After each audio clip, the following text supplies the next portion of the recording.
We are super excited to share with you today's Best of the Faculty Factory podcast, where we're talking about some of the best conversations we've had over the years on this podcast when it comes to grant writing. First up, we have Applying for Funding, Top 10 Things to Know with Dr. Donna Vogel. After that, we'll hear from Dr. Deanna Williams talking about grant writing habits and hacks. And finally, we hear from Dr. Elise Weirtz about writing the right grant. Links to full episodes will be in the description of today's podcast if you want to check out the entire broadcast. To all the Faculty Factory community people out there, we love you and we look forward to another great year in 2024. Read the NIH Guide. The NIH Guide is an online publication, comes out every week, but you can also read it more often than that if you want the latest news. And in there are all the latest announcements about what the institutes are interested in funding, specifically funding opportunity announcements, that's program announcements, requests for applications, where they have money or an interest in a particular topic. And if it turns out that they're interested in something you're doing, you've really got a leg up on people who are working in other areas. They also use it to announce changes in announcements, changes in policy guidelines, what to do if your lab gets hit by a hurricane, all that sort of thing. So you must go to the NIH Guide for Grants and Contracts, just Google it and subscribe, and you'll get a weekly email, which will take you about 15 seconds to scan down and see if it's got anything that calls your name. The other thing is know what the parts of an application are for. In my workshops, I often talk about the anatomy and the physiology of a grant application, and what I mean by that is it's not just a bunch of words. It's a bunch of words that serve a purpose. So, for example, there's a type of content called preliminary studies. It's not its own section anymore. It used to be, but there are actually two different kinds of preliminary studies. Did you know that? There are preliminary studies that help establish why your topic is important. That speaks to the significance criteria for NIH. But there are also preliminary studies that show the reviewers that you know how to do something, or that your plan has a high likelihood of success, and that speaks to feasibility. So your writing serves a purpose. It is to convince the reviewers of something. And the more you understand what your writing is doing, the higher the chance that you will do it well. The other thing is choose a testable hypothesis that will give you interpretable data. And I'll just back up a second here and say that not every application is hypothesis-based. I certainly understand that in certain areas, particularly social sciences and qualitative research, you may have a research question that isn't exactly a hypothesis. So I mean research question when I say hypothesis, but whatever it is you choose, you have to have ascertained from your knowledge of the field that your question is important, but you have to frame it in such a way that the data you get can be interpreted. This is a very common failing. Don't just end up with a bunch of results at the end and then you don't know what to do with it. That's right. And avoiding the plague, that criticism of being descriptive. Just having to be descriptive. Yes. I'd like to describe something. Oh my gosh, you'll never get funded to describe something. So that's right. You're right, and turning it into a testable hypothesis or answerable question rather than describing something. Exactly right. There are, however, sometimes that you have to have an aim or part of an aim that yields descriptive data because they don't exist, right, or because whatever normative data do exist aren't very good or are flawed in some way, so you've got to get better baseline data before you can do something sexier with it. In that case, I would advise you to bury it inside of a more mechanistic aim. You'll get those normative data, but you're going to get them as the beginning of something that's more exciting. Yeah. Sometimes you just can't avoid it. There are two main things that I was reflecting on that I think have been very helpful in me securing grants. And I think one of the first ones is being savvy and being very strategic about where you apply. And I'm talking mostly about the NIH. And that's the fact that the NIH has all these different ICs and sensors, right? And they all have their own very unique scientific areas of interest. And sometimes your work can only fit into one area, right? If you're looking at cancer, NCI is kind of the best one. But there are other times when your work can kind of go to different institutes depending upon how you pitch and kind of how you sell what you're working on. Mm-hmm. And that's something that's been very much a part of my career because I work on HIV, which can go to NIAID, which is the Infectious Disease Institute. But because I work on HIV neuroscience, I can go to MH, which is mental health, or NDS, which is neurologic disease and stroke. And depending upon what I'm looking at, I can even go to other agencies. Like if I'm doing health disparities, I can go to NIMHD.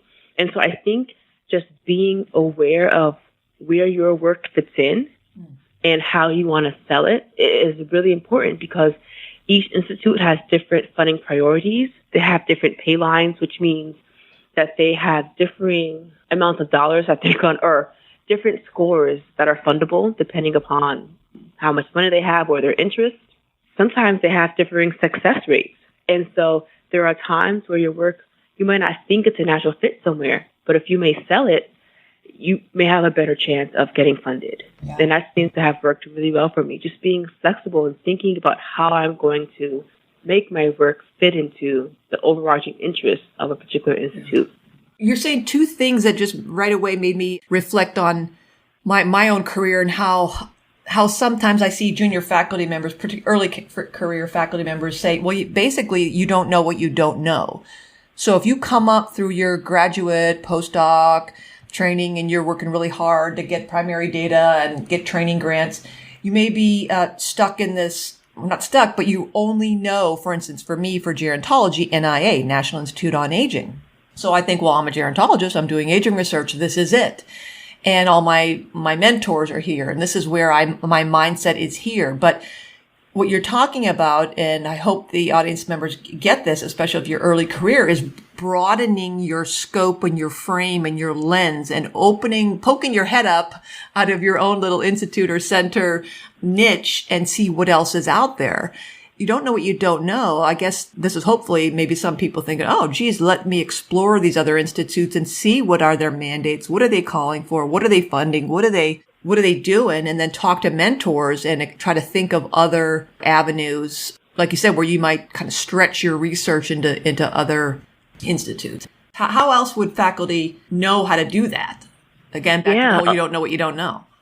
Exactly. So I actually spend a lot of time looking at the institute's websites because on the websites, there's so much good information. They tell you exactly what they're interested in. They tell you their budget and what they have money allocated to. And it just helps you really think about where you're going to submit. For instance, since I work on HIV, each institute has dedicated money that they are congressionally mandated to give to HIV. So even though you may go to aging, you may look at aging and HIV, that kind of thing, which people may not necessarily think about.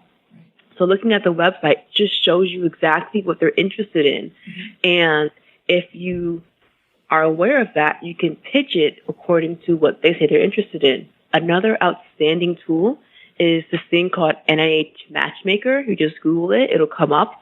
It's a place where you can enter text, either an abstract or really you can even put a specific aims page if you want to. You put the text in, you hit search, and you can do one of two things. You can look up a particular program officer, and that's helpful if you're trying to find someone you want to speak to about is your project within the scope of a particular agency. But another thing you can do is look to see which agencies have already funded work that has similar words to what you put in. Mm-hmm. And it's outstanding because that's where you see, wow, I can go to NINDS and NIDA and NIMH depending upon how I sell it. And they kind of have a histogram plot so you can see which agency has funded the most grants relevant to that topic. Another outstanding thing that the matchmaker shows you is it also has another histogram plot showing you which study sections funded those grants or which grants went to that study section. And that's just also incredibly important because if you know, again, the priority of that study section, you can tailor your work to fit into the interests of those people. Wow. You can even then look up the members of that study section and begin to think about how you want to write your grant to kind of suit their expertise.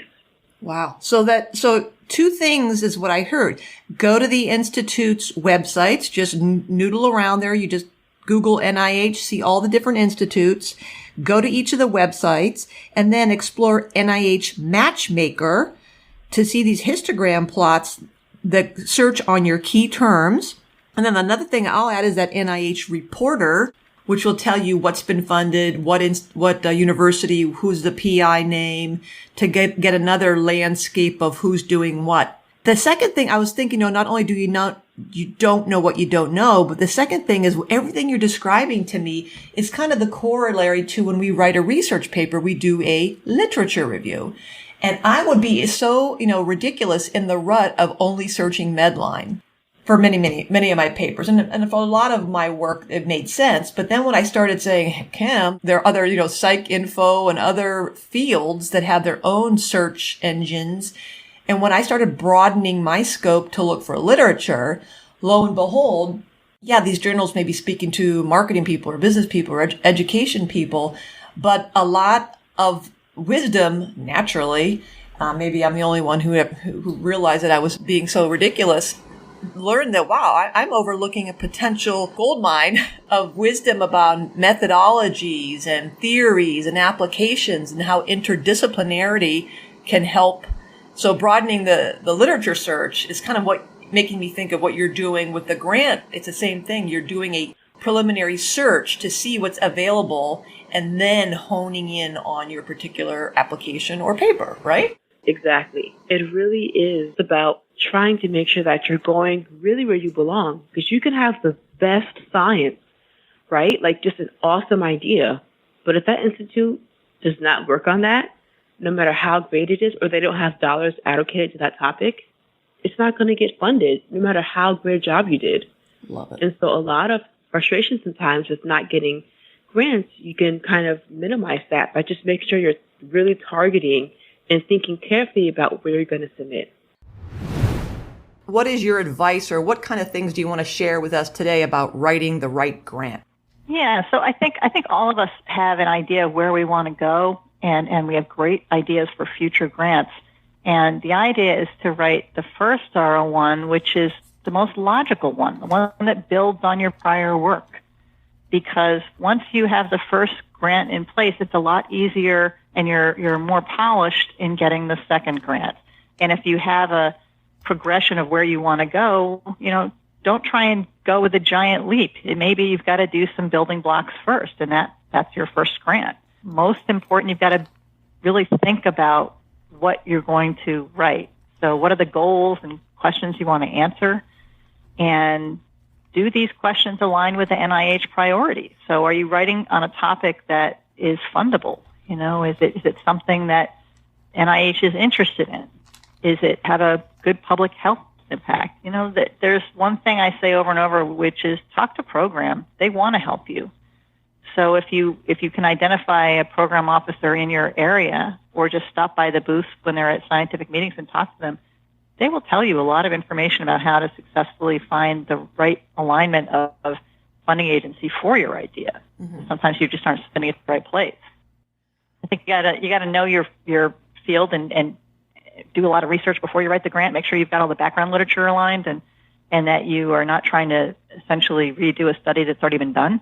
And most of all, I think try and read other people's grants. So if you have a mentor who's a successful grant writer, ask if they're willing to share their grants so you can see the structure of it and see what works well and what doesn't. I honestly think by reviewing grants, I became a better grant writer myself.